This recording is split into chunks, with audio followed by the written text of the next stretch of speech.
Assalamualaikum warahmatullahi wabarakatuh. Kenalkan, nama saya Ismarini Pratami Putri dari Program Studi Biomanajemen Institut Teknologi Bandung. Pada kesempatan kali ini akan membahas terkait dengan struktur sosial dan contoh studi kasus dari struktur sosial yang berjudul Peran Struktur Sosial Masyarakat Sekitar Hutan dalam Pengelolaan HKM di Kabupaten Sidenreng Rapang, yaitu di sekitar Sulawesi Selatan.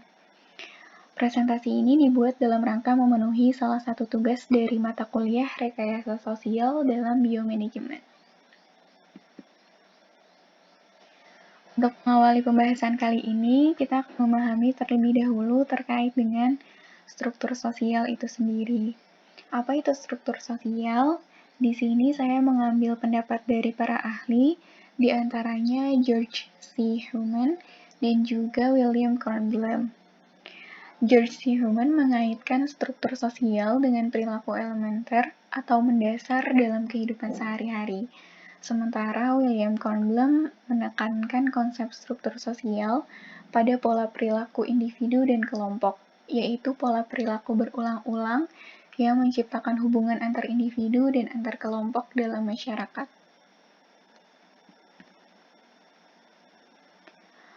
Struktur sosial memiliki 3 fungsi, yaitu fungsi kontrol, fungsi identitas, dan juga fungsi pembelajaran. Fungsi kontrol yang dimaksud di sini merupakan fungsi sebagai pengontrol masyarakat atau individu agar tidak terjadi pelanggaran norma, nilai maupun peraturan yang telah disepakati di dalam masyarakat.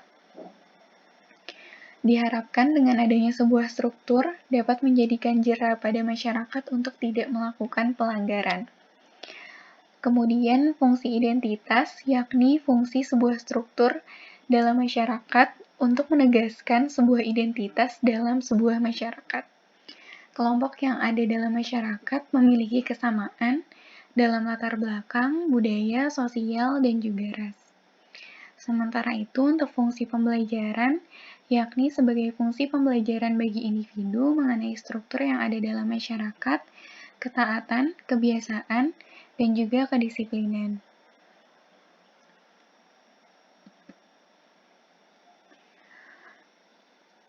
Terdapat unsur penting dalam struktur sosial, yaitu status dan peran. Status di sini menunjukkan posisi seseorang dalam masyarakat, sementara peran yaitu tingkah laku seseorang yang memiliki atau berhubungan dengan kedudukan tertentu.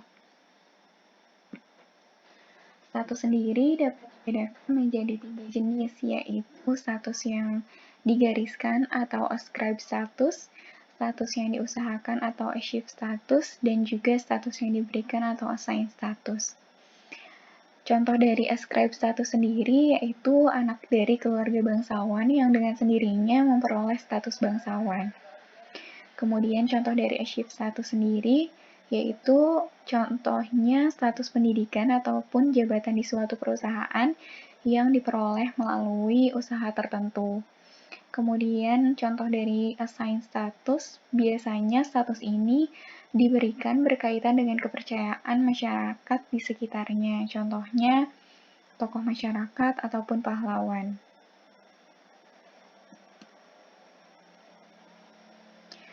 Sementara itu, struktur sosial memiliki 2 bentuk, yaitu stratifikasi sosial dan diferensiasi sosial.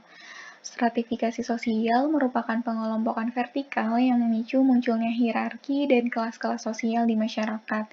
Contohnya dengan adanya kekayaan, kekuasaan, pendidikan, maupun kehormatan. Kemudian diferensiasi sosial merupakan pengelompokan masyarakat secara horizontal, sehingga tidak ada kelas sosial yang timbul akibat dari diferensiasi sosial. Contohnya agama, suku, maupun ras.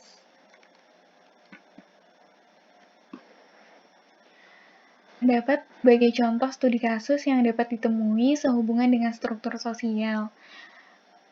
Pada kesempatan kali ini, studi kasus yang akan diangkat berjudul Peran Struktur Sosial Masyarakat Sekitar Hutan dalam Pengelolaan HKM di Kabupaten Sidenreng Rapang. Hal ini sehubungan dengan biomanajemen pada bidang kehutanan. Studi kasus ini dilakukan atas dasar beberapa hal. hutan kemasyarakatan atau HKM yang memang hadir untuk memberdayakan masyarakat setempat.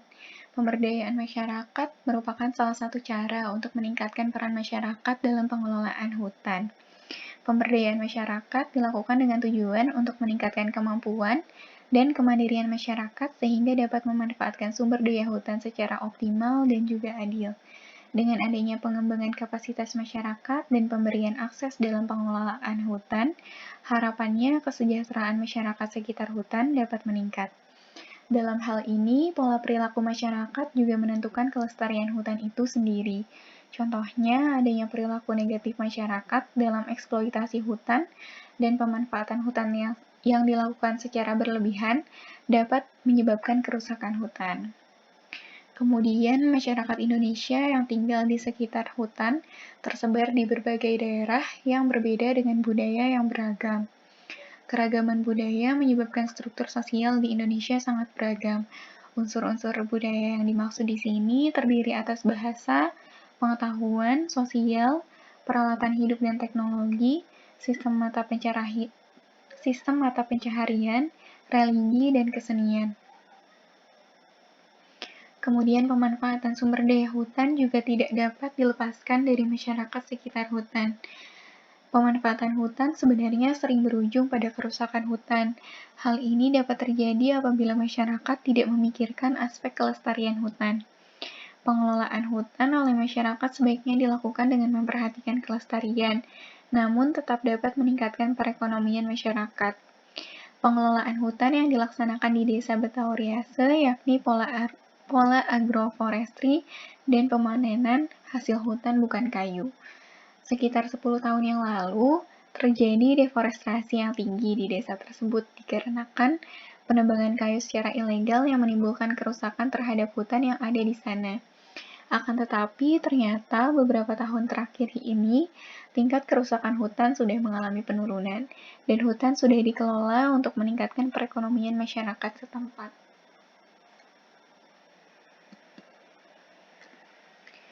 Metode penelitian ini dilakukan pada bulan Mei 2019 hingga Januari 2020 di Desa Betauriase, Kecamatan Pituriawa, Kabupaten Sideng Rapang, Provinsi Sulawesi Selatan.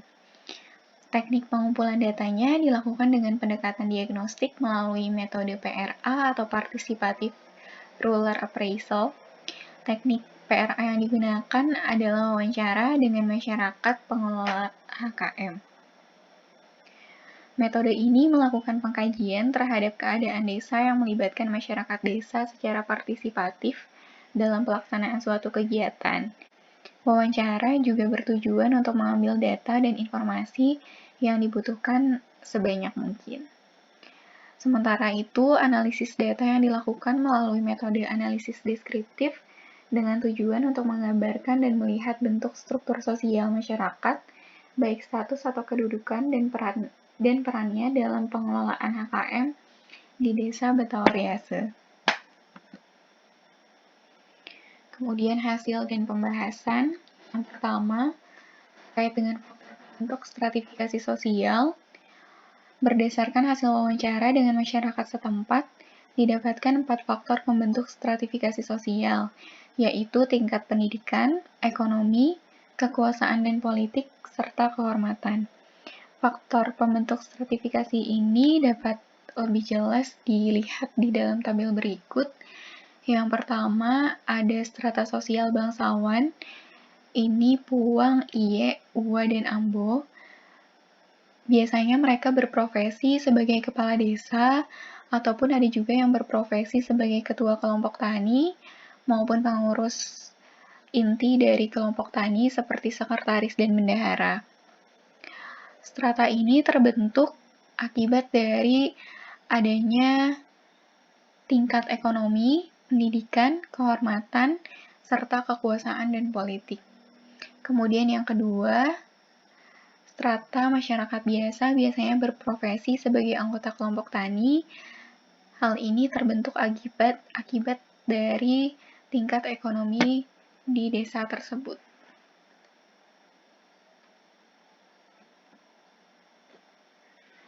Yang kedua, terkait dengan peran struktur sosial masyarakat sekitar hutan dalam pengelolaan HKM di Desa Betauriase. Yang pertama, terkait dengan struktur organisasi. Penyusunan struktur organisasi di HKM Betauriase dilakukan secara musyawarah dengan masyarakat setempat. Seseorang yang menempati pengurus inti dianggap mampu oleh masyarakat untuk mengurus kelompok tani hutan dengan baik. Berdasarkan hasil wawancara dengan masyarakat, didapatkan beberapa pertimbangan mereka memilih pengurus inti kelompok tani hutan yang meliputi umur, pendidikan, dan juga ekonomi yang cukup. Dapat dilihat dalam tabel. Yang pertama, jabatannya sebagai ketua kelompok Lamerang dan Botodenge, dipilih berdasarkan garis keturunan bangsawan yaitu Iye dan Ambo, kemudian kriteria ekonomi dan juga politik. Yang kedua, jabatan dalam struktur organisasinya sebagai ketua kelompok Salocake yang dipilih berdasarkan garis keturunan bangsawan Puang. Kriteria pendidikannya yaitu pendidikan tinggi S1, kemudian kriteria ekonomi dan juga politik. Kemudian yang ketiga, ketua KUPS dipilih berdasarkan garis keturunan. Kemudian ketua blok dipilih berdasarkan tingkat pendidikan dan garis keturunan. Kemudian sekretaris dan bendahara sebagai pengurus inti dari kelompok tani hutan dipilih berdasarkan garis keturunan dan tingkat pendidikan. Sementara struktur organisasi yang lain sebagai anggota kelompok dibentuk atas kriteria ekonomi, baik itu anggota kelompok atas maupun kelompok bawah, yang dibedakan berdasarkan ekonomi atas ataupun rendah. Yang kedua, terkait dengan perencanaan, terdapat perbedaan peran yang dijalani oleh pengurus inti kelompok tani hutan, baik ketua, sekretaris, dan bendahara, dan juga anggota kelompok tani hutan. Yang pertama, pengurus inti biasanya berperan dalam administrasi kelompok seperti membuat rencana kerja usaha. Hal ini dikarenakan pengetahuan mengenai penyusunan rencana kerja yang hanya dimiliki oleh pengurus inti dan juga pemahaman mengenai penggunaan teknologi, dalam hal ini laptop, untuk membuat rencana kerja yang hanya dikuasai oleh para pengurus inti. Selain itu, pengurus inti juga menentukan pembagian lokasi lahan HKM setiap anggota. Sementara anggota kelompok di sini memberikan usulan mengenai berbagai usaha yang akan dilakukan dan memasang patok batas sebagai pembagian wilayah sebagai penentuan pembagian wilayah kelola dari setiap anggota kelompok.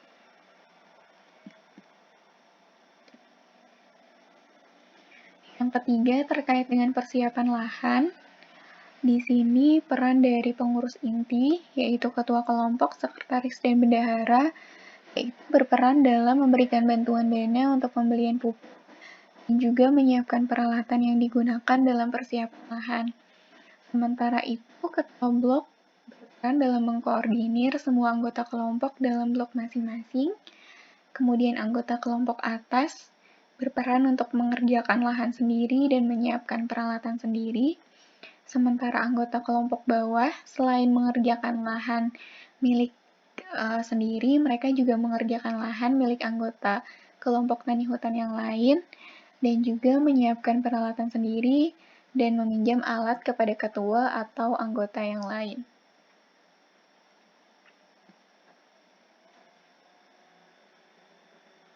Adapun terkait dengan jenis tanaman dan pola tanam, di sini pengurus inti berperan dalam menyiapkan bibit yang akan ditanam melalui pengusulan proposal, kemudian menentukan sendiri pola tanamnya akan seperti apa. Sementara untuk anggota kelompok, di sini berperan untuk merawat bibit tanaman yang akan ditanam dan juga menentukan sendiri pola tanam. Kemudian terkait dengan penanaman dan pemeliharaan, di sini pengurus inti berperan dalam menentukan waktu tanam yang cocok, yaitu di musim hujan, agar tidak kekurangan air, kemudian memberikan bantuan peralatan untuk menanam dan memelihara hasil hutan. Sementara anggota kelompok atas, mereka melakukan penanaman bibit dan pemeliharaan sendiri dan juga menggunakan peralatan sendiri. Sementara untuk kelompok bawah, mereka selain melakukan penanaman bibit sendiri, mereka juga melakukan penanaman bibit dan pemeliharaan untuk anggota kelompok yang lain. Dan juga mereka menggunakan peralatan mereka sendiri. Selanjutnya, terkait dengan pemanenan, di sini pengurus inti berperan dalam menyiapkan peralatan pemanenan hasil hutan, kemudian membantu dalam memasarkan hasil hutan anggota kelompok yang lain, kemudian menentukan aturan sistem pemanenan. Sementara itu, untuk anggota kelompok atas, mereka memanen sendiri hasil hutan sendiri dan menyiapkan peralatan sendiri. Sementara untuk anggota kelompok bawah, mereka memanen sendiri hasil hutan sendiri dan juga membantu memanenkan lahan milik anggota yang lain. Mereka menggunakan peralatan sendiri dan menggunakan alat anggota yang lain juga. Untuk pemasaran dan bagi hasil, biasanya untuk pengurus inti mereka berperan dalam memasarkan hasil hutan milik anggota yang lain dan juga menentukan sistem bagi hasil bagi petani pemilik lahan yang dikerjakan lahannya. Sementara untuk anggota kelompok, di sini mereka membantu secara fisik, memberikan bantuan fisik atau tenaga kerja dengan mengangkut hasil hutan ke pengepul. Hasil panen dari desa ini yaitu durian ataupun rotan, sebagian besar langsung dijual ke pengepul. Hal ini dikarenakan masih terbatasnya transportasi serta jarak yang jauh dari pasar, sehingga masyarakat tidak langsung memasarkan hasil panen mereka ke pasar tradisional maupun ke kota. Namun, terdapat beberapa anggota kelompok tani hutan yang langsung memasarkan hasil lahannya sendiri, serta beberapa hasil dari anggota kelompok yang dia beli untuk dipasarkan langsung ke pasar tradisional. Hal ini dikarenakan mereka telah memiliki transportasi yang memadai untuk membawa hasil hutannya. Sistem bagi hasil di desa ini ditentukan oleh masyarakat pemilik lahan atau strata atas, namun sebagian besar menggunakan sistem 60-40. Artinya, 60% hasil hutan untuk pemilik lahan, sementara sisanya 40% untuk buruh tani hutan. Selain itu, terdapat sistem bagi hasil dalam kelompok tani hutan, khususnya pada kelompok tani Salo-Cake. Ketua kelompok tani hutan Salo-Cake memiliki sistem bagi hasil dalam koperasi kelompok taninya, yaitu 15% dari hasil panen wajib diberikan kepada koperasi.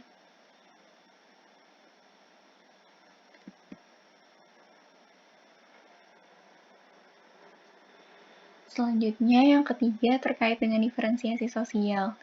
Di sini terdapat satu jenis diferensiasi sosial yang terbentuk, yaitu diferensiasi umur, yaitu usia kerja produktif dalam rentang 25-49 tahun dan angkatan kerja tua yaitu lebih dari 50 tahun. Berbagai jenis diferensiasi sosial yang lain seperti diferensiasi etnis, pekerjaan, ras, kelamin, dan juga agama tidak terbentuk. Hal ini dikarenakan kedua diferensiasi yang lain sudah muncul di Desa Betauriase sebelum HKM terbentuk, yakni diferensiasi kelamin dan pekerjaan, serta ketiga diferensiasi yang lain tidak terbentuk karena bersifat homogen, yakni diferensiasi agama, ras, dan juga etnis.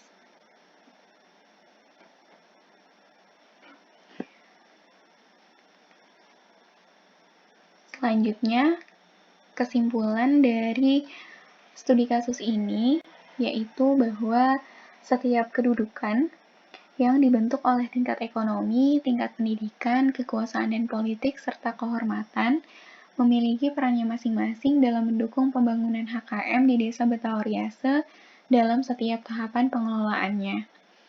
Peran tersebut dapat berupa memberikan bantuan pendidikan dan kesehatan, bantuan dana atau sumbangan, bantuan peralatan, dan bantuan tenaga kerja. Pada pengelolaan HKM di Desa Betauriase hanya terbentuk satu diferensiasi, yakni diferensiasi umur. Sedangkan untuk diferensiasi yang lain tidak muncul karena sudah terbentuk sebelum adanya HKM dan disebabkan karena masyarakatnya yang juga bersifat homogen. Struktur sosial yang dibentuk di Desa Betauriase membentuk peran yang sangat bermanfaat dalam terwujudnya hutan yang lestari dan masyarakat yang sejahtera. Sekian presentasi yang dapat saya sampaikan. Terima kasih banyak, mohon maaf atas kekurangan dan kelebihannya. Terima kasih. Wassalamualaikum warahmatullahi wabarakatuh.